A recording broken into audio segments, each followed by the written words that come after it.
네, 오늘 마태복음 4강 사역의 동기라는 제목으로 메시지 하겠습니다. 마태복음 16장부터 19장까지 할 거예요. 마태복음 16장에 그 제자들에게 질문을 하셨어요. 너희는 나를 누구라 하느냐. 그래서 왜 갑자기 이런 질문하셨을까?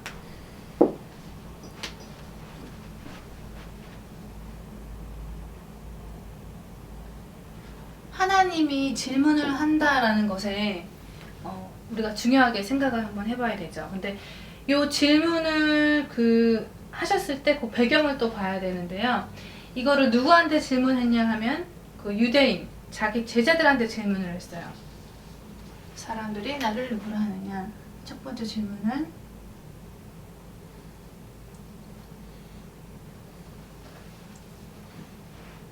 그리고 이제 그 다음에 이제 너희는 나를 누구라 하느냐 이렇게 물어봤죠.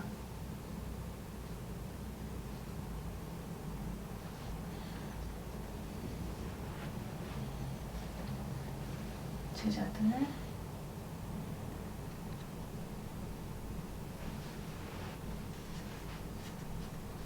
이렇게 질문했죠. 먼저 그 유대인들은 아브라함의 후손으로 하나님의 선택을 받은 사람들이죠. 또 그 출애굽 통해서 하나님이 세운 신정 국가인데도 불구하고 이때 배경이 또 계속 노예되고 포로되고 수곡되고 이런 방황하는 세월을 이제 살고 있잖아요. 그러니까 이 질문은 뭐냐면 너희들이 지금 복음 받고도 왜 실패하는 줄 알고 있냐. 사실 여기에 대한 질문입니다. 그래서 이제 사람들이 나를 누구라 하느냐 이 말이 지금 사람들이 나를 누구라고 알고 있냐 지금 이 말씀인 거죠. 그랬더니 사람들의 대답은 뭐냐면은 세례 요한 같다.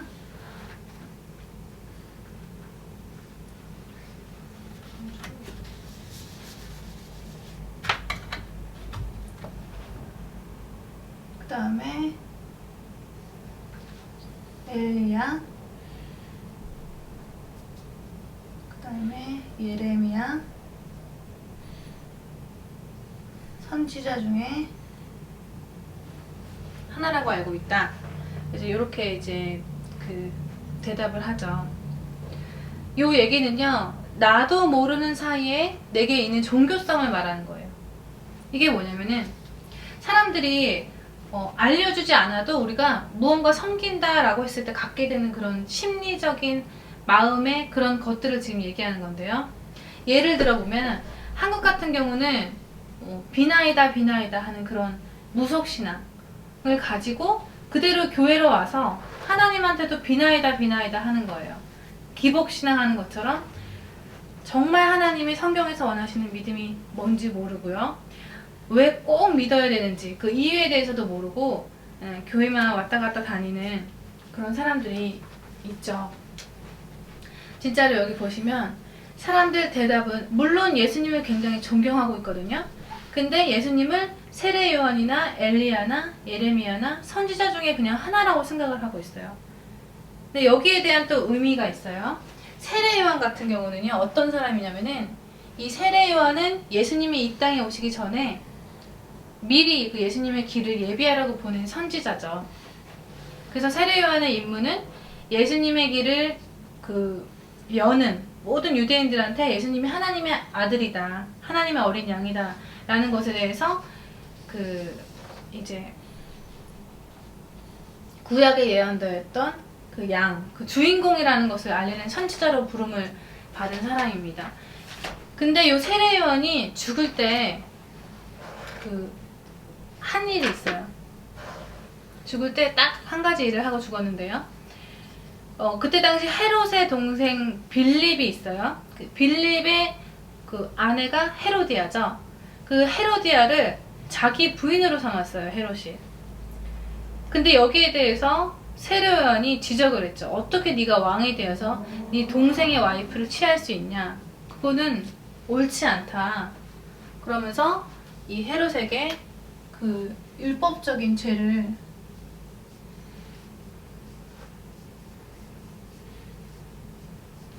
딱 이제 지적을 했어요. 결국은 이제 이것 때문에 죽임을 당했죠. 그러니까 실제로 우리가 바르게 살고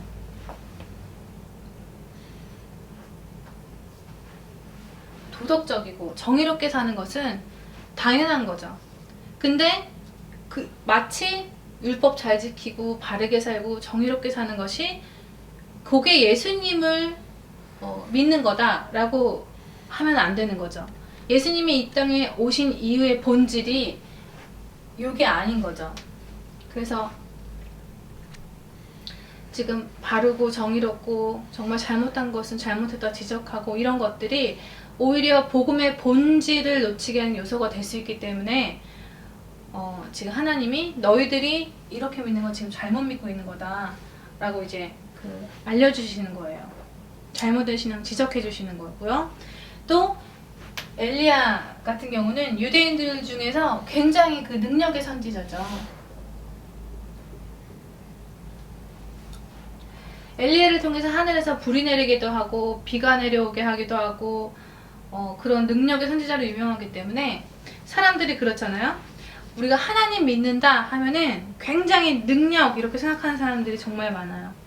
병 고치려고 하고 어떤 그 능력으로 무슨 치유은사 받으려고 하고 정말 무조건 능력에 대해서는 하나님이 진짜 전능하시니까 그런 심리적인 것을 가지고 우리가 잘못된 신앙생활로 갈 수가 있기 때문에 능력 받는 게 지금 내가 온 이유가 아니다. 지금 이렇게 지적을 해주시는 거죠. 사람들이 정말 제대로 된 복음과 믿음과 말씀 들어가기 전에 기도하면서 응답 먼저 받으려고 하죠. 그거는요 신비주의라고 할 수 있어요. 기초가 안 되어 있는 상태에서 바로 2단계로 넘어가려고 하는 병 고치고 어떤 역사 일어나고 그런 것도 이제 신비일 수 있지만요. 더 중요한 신비가 정말 복음이 안 된 상태에서 응답만 받으려고 하는 거.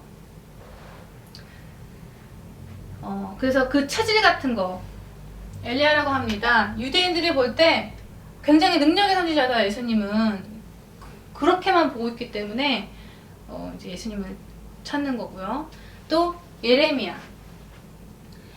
예레미야 같은 경우는 이스라엘 백성들이 바벨론에 포로되는 그 70년 동안 너희들이 포로가 될 거다라는 것을 전달해야 돼요. 그 사명을 받은 사람이에요. 근데 자기 나라가 다른 나라에 정말 포로가 될 거라는 것을 전달을 하면 물론 사명이지만 그거 듣는 백성들은 기분이 정말 안 좋겠죠. 그러니까 그때 당시 거짓 선지자 중에 하나냐 같은 그런 이단적인 선지자 있죠. 걔가 그러죠. 하나님 자녀인 우리가 어떻게 딴 나라에 70년 동안 포로 생활을 하겠냐. 한 2년이 되기 전에 우리는 풀려나올 거다. 그렇게 말하니까 이스라엘 백성들은 그 말에 유혹이 돼버리죠. 그래서 예레미야를 계속 핍박하고 때리고 막 그러는데 그런 고통스러운 상황 속에서도 예레미야는 그 70년 동안 너희 포로될 거다라는 그 사명을 전달을 해요. 그래서 그 나라에 가면 너네 빨리 돌아올 생각하지 말고 거기서 장가 가고 시집 가고 애 낳고 그렇게 살아야 된다. 그래서 이 예레미야 선지자를 사람들이 어떻게 보냐 하면 저 사람은 참 매를 맞고 고난을 받으면서 자기를 희생하면서도 복음 전하는구나. 이 사람은 굉장히 헌신적이다. 헌신적. 이렇게 이제 봉사하고 그런 사람으로 보고 있어요. 그래서 예레미야라고 생각한다. 이 말의 뜻은 헌신하고 봉사하고 예수를 믿는다는 것이 헌신하고 봉사하고 그거의 이제 본질이 아닌 거죠. 그리고 그 다음에 또 선지자 같다 그랬어요. 많은 유대인들이 이스라엘에는 선지자들을 통해서 하나님 말씀 전했기 때문에 그 선지자 중에 하나다. 그렇게 예수님을 보고 있죠. 그래서 여기 보시면요.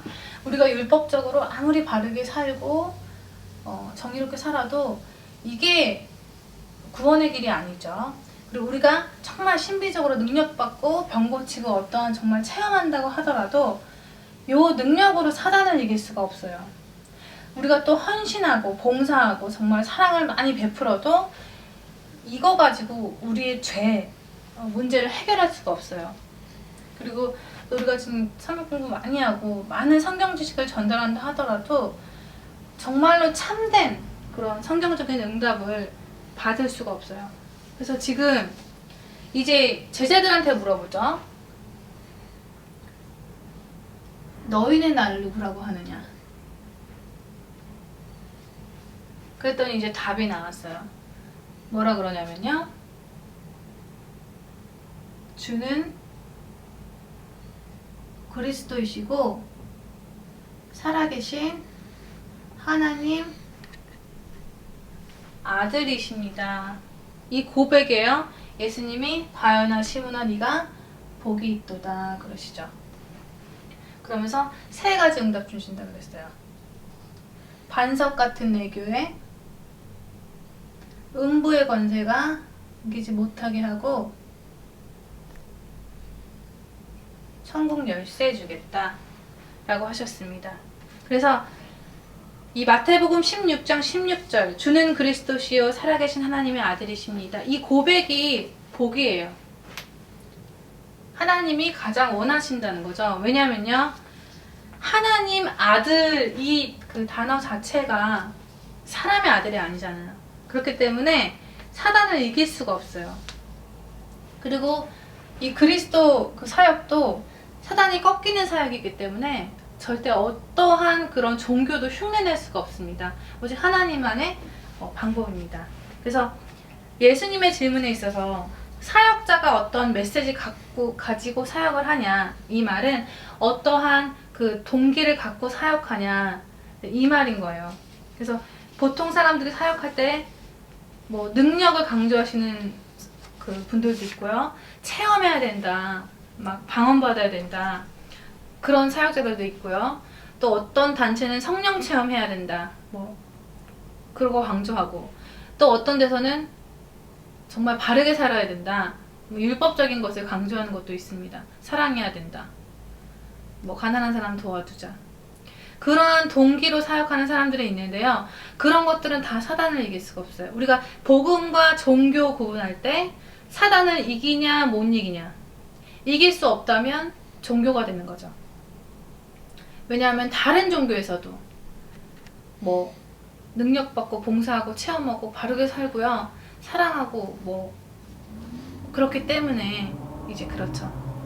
그래서 참 응답을 받으려면 마태복음 16장 16절에 이 그리스도 고백을 통해야만 그 참 응답을 받을 수가 있습니다. 그래서 이 내용 자체가 주는 그리스도시요 살아계신 하나님의 아들이십니다. 요게 이제 하나님이 우리에게 알게 하신 것이기 때문에 하나님의 동기를 갖게 되는 거예요. 그래서 사람의 동기가 아니라 하나님의 동기. 그래서 이것이 중요하고 이게 우리의 동기가 돼야 됩니다. 두 번째,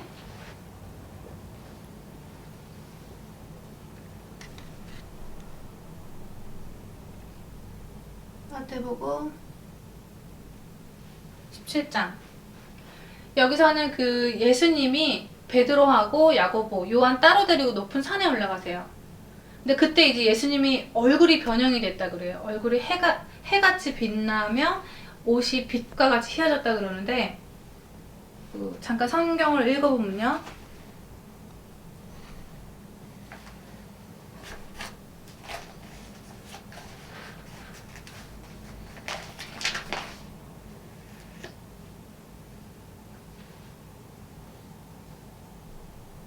주여 우리가 여기 있는 것이 좋사오니 주께서 만일 원하시면 내가 여기서 초막 셋을 짓되 하나는 주를 위하여 하나는 모세를 위하여 하나는 엘리야를 위하여 하리이다. 그랬더니 이때 어떤 일이 벌어지냐면요. 5절에 그 말을 할 때 호련히 빛난 구름이 저희를 덮으며 구름 속에서 소리가 나서 가로되 이는 내 사랑하는 아들이요 늘 기뻐하는 자니 너희는 저희 말을 들으라 하니까 제자들이 그 말을 듣고 엎드려 심히 두려워하니 예수께서 나와 저희에게 손을 대시며 가라사대 일어나라 두려워 말라 하신대 제자들이 눈을 들고 보니까 모세도 사라지고 엘리야도 사라지고 오직 예수님만 보였어요. 그래서 마태복음 17장에는 오직에 초점이 가는 거예요.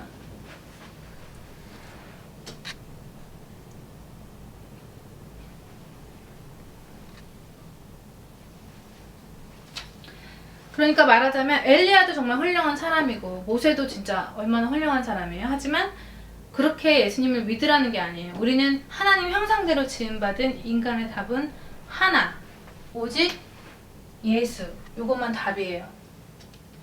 그리고요, 또 왕상, 여기도 보면은 이런 말이 있어요. 그 언약궤 안에 만나 돌빛 지팡이 들어있는데 그 궤 안에는 두 돌판 외에는 아무것도 없으니 그랬어요.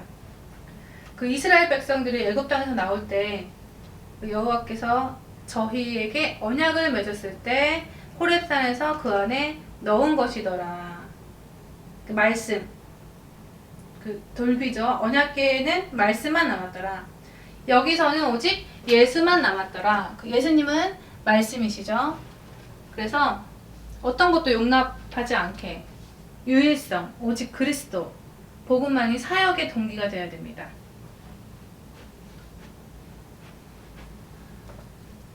그래서 언약궤,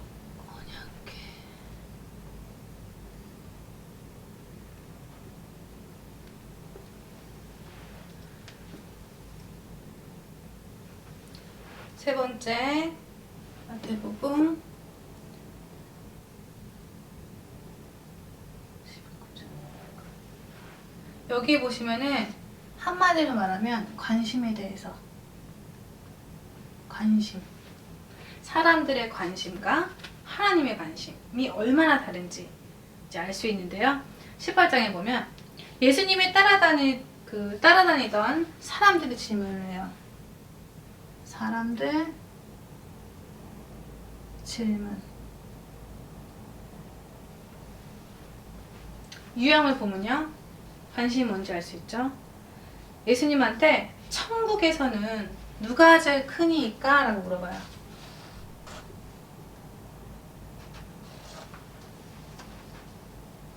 그러니까 예수님이 그러죠. 어린아이같이 자기를 낮추는 자라고 이제 말씀해 주시고요. 두 번째는 베드로가 이제 주여, 형제가 내게 죄를 범하면 몇 번이나 용서하여 주리까? 7번까지 용서하오리까? 하니까 예수님이 7번 아니라 70번씩 7번이라도 해라. 이렇게 말씀을 하시죠. 이 말 뜻은 형제들이 죄를 범해도 너 나쁜 사람이다 라고 내가 얘기할 자격이 없다라는 거예요. 우리는 계속 용서밖에 할 수 없는 신분이다. 판단할 자격이 없다. 라는 것을 말씀하신 겁니다. 그리고 19장에 어떤 질문을 하냐면 아무 연고도 없이 그 아내를 내어 버리는 게 옳으리까? 이렇게 물어봐요. 그랬더니 하나님이 아니 사람을 지으신 이가 본래 저희를 남자와 여자로 만드시고 말씀하시기를 하나님이 짝지어 주신 것을 사람이 나누지 못할지이다. 그러니까 가정을 만드신 하나님은 그 가정을 깨게 하지 않으신다. 한번 하나님이 짝지어 주신 것은 이혼하는 것이 옳지 않다라고 이제 얘기해 주셨어요. 그리고 또 어떤 돈 많은 청년이 어떻게 하여야 영생을 얻냐 이런 질문을 하는데요. 어떤 선한 일로 해서 내가 영생을 얻을 수 있나이까? 이 사람의 이제 구원가는요, 선행을 얘기하고 있는 거예요. 구원, 선행. 그래서 이제 10계명 얘기했는데 청년이 자기 다 지켰다고 얘기를 해요. 근데 이제 그 사람이 돈이 많은 거 예수님이 알고 계시잖아요. 너 있는 돈 다 나눠주고 오라고 하니까 결국은 근심하며 갔다라고 이제 나오고 있습니다. 또 마지막에 베드로가 다 버리고 주를 쫓았는데 내가 무엇을 얻게 됩니까? 라고 물어봐요.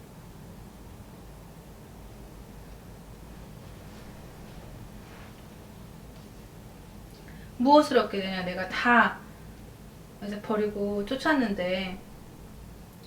그랬더니 이제 그 말씀하시죠. 여기 좀 읽어볼게요.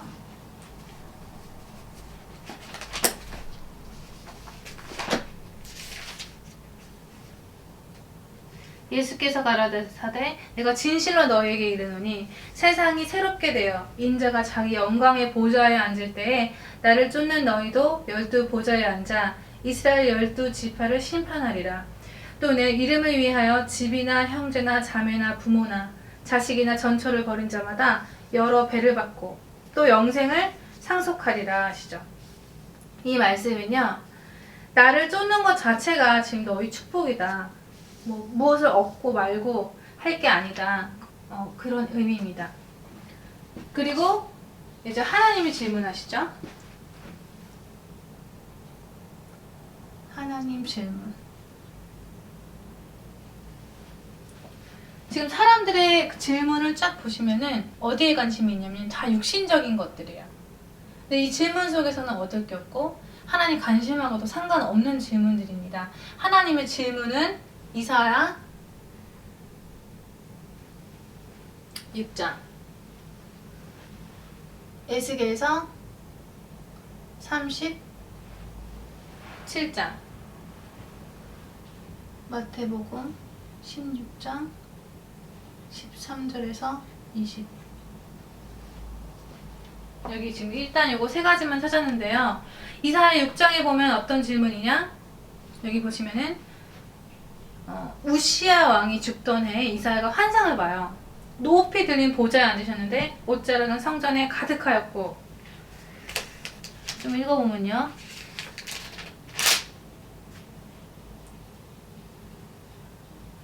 스랍들은 모셔섰는데 각기 6날개가 있어 그 둘로는 그 얼굴을 가리었고 그 둘로는 그 발을 가리었고 그 둘로는 날며 서로 창화하여 가로되 거룩하다 거룩하다 거룩하다 만군의 여호와여 그 영광이 온 땅에 충만하도다.